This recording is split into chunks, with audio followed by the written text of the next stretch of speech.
Iranian Americans for Liberty extends its heartfelt congratulations to the American people on the election of President Donald Trump. We look forward to his leadership guided by renewed vision and purpose, bringing strength, security, and lasting peace to the world. This moment offers hope for a brighter, safer future for us all.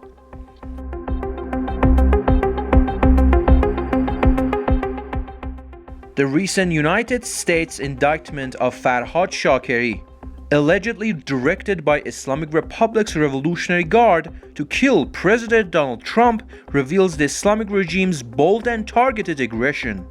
Shakeri, previously deported from the United States for criminal activity, allegedly conspired with Islamic Republic's Revolutionary Guard to orchestrate assassination plots on American soil.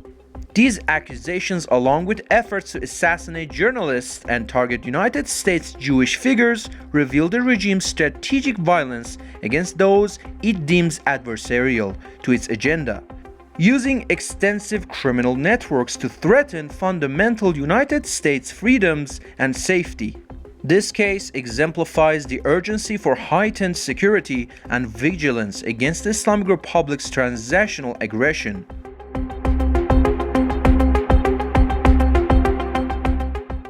Arvin Qahramani, an 18-year-old Iranian Jewish citizen, was executed on Monday, November 4th in Iran after being convicted of premeditated murder during a street brawl.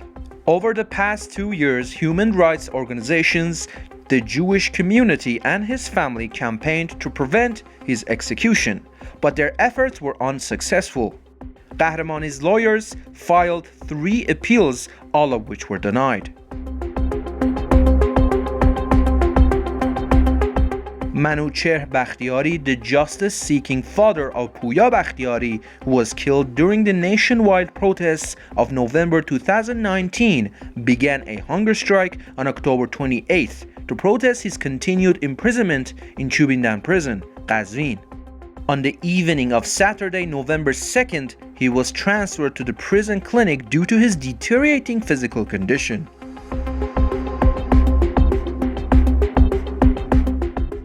Aida Shakarami, sister of the late Nika Shakarami, shared an update on X about her imprisoned mother, Nasrin Shakarami.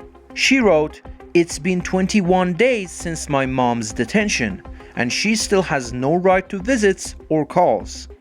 She is kept in solitary confinement in the prison quarantine, completely isolated from everyone."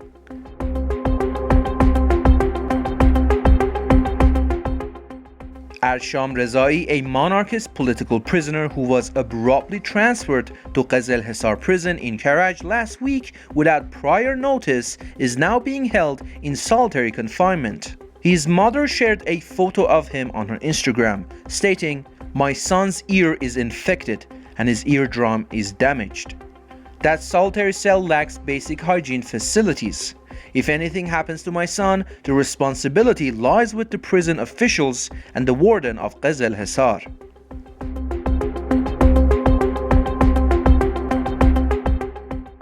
Mehdi Shakibafar, an attorney previously sentenced to 22 months and 16 days in prison and a 1-year ban from practicing law for propaganda against the regime and criticizing a certain revered site, has recently faced insult and threats from authorities handling his case.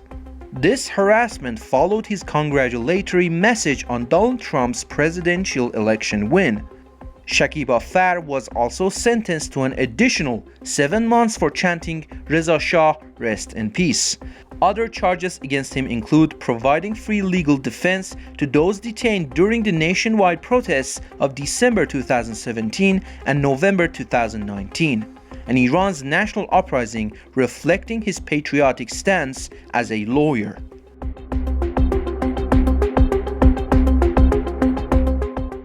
On Monday, November 4th, Maryam Mehrabi, the sister of Mahmoud Mehrabi, a political prisoner sentenced to death, was released from Dolatabad prison in Isfahan.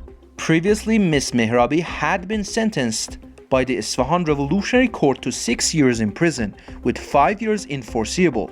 Later, 4 years and 6 months of her sentence were suspended, leading to her release. Maryam Mehrabi was arrested by security forces in Isfahan this year. In mid-August, Branch 1 of the Isfahan Revolutionary Court sentenced her to 6 years in prison on charges of propaganda against the regime and inciting people to violence and disorder with the intent to disrupt national security. She was also given additional penalties, including a 2-year ban from public service and a 2-year travel ban.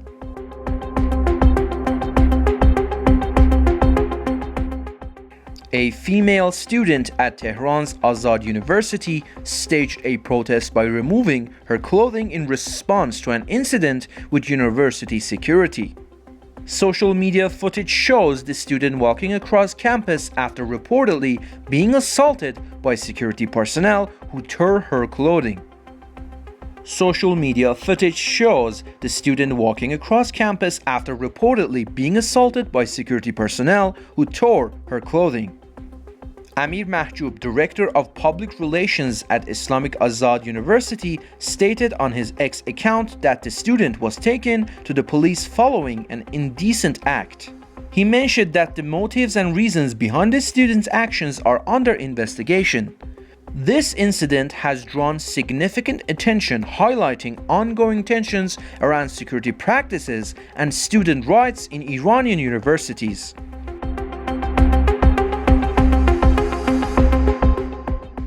A young Iranian woman shared a video titled "A Glimpse of Being a Woman in Iran," where she bravely confronted harassment by a man in military attire, forcing him to flee.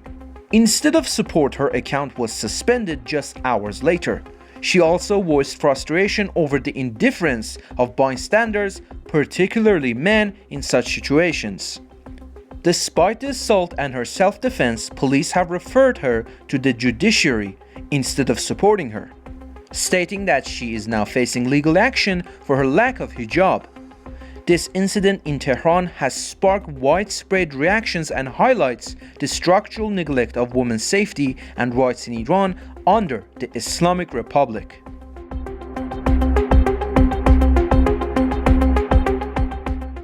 A tragic incident in the city of Maraghe. A man killed his 23-year-old wife with a firearm. The Maraghe police chief reported that officers found the young woman's body in the trunk of an abandoned car after receiving a tip. This incident underscores the urgent need to address violence against women and domestic abuse. The suspect, upon arrest, cited family disputes as his motive.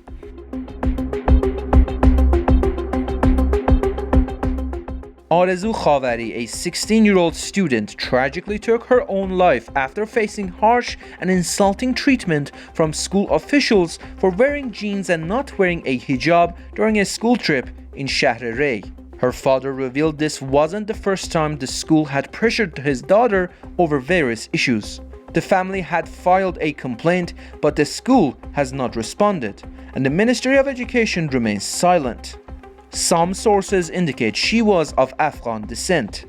This incident has sparked renewed criticism of the restrictive and controlling policies in the country's education system, highlighting the psychological pressure placed on students.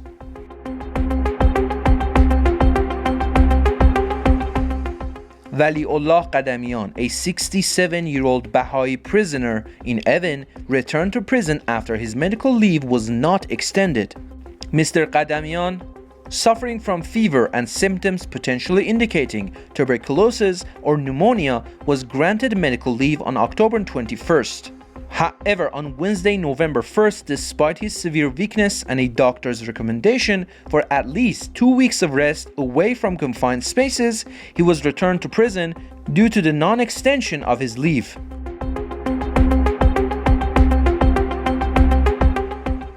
Nurses in Mashhad gathered to protest against the difficult conditions they face both at work and in their daily lives. Frustrated by low wages, heavy workloads, and lack of adequate support, they called for improvements to ensure a fairer quality of life and workplace environment. Their demands reflect the ongoing struggles of healthcare workers who have increasingly raised their voices against the challenges and hardships they endure to continue serving their communities. Also, a video of a protest by nurses in Yazd shows them chanting "Nurse, shout out, demand your rights." The protest reflects the nurses' demand for better working conditions and recognition of their rights, highlighting the struggles of healthcare workers in Iran.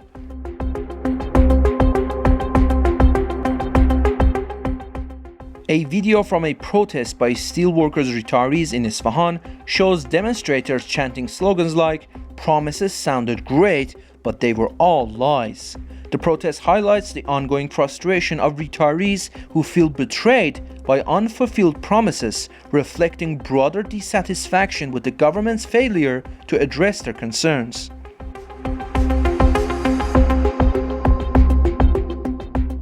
Long live the Shah! The Shah's legacy endures, and the people's desire for his return is stronger than ever, as reflected in the powerful video sent from Iran. It captures the unwavering hope for leadership, justice, and a monarchy that many still long for. Long Live the Shah represents the powerful voice of Iran, symbolizing a call for justice and change. We stand as your voice, echoing your message of hope and resistance.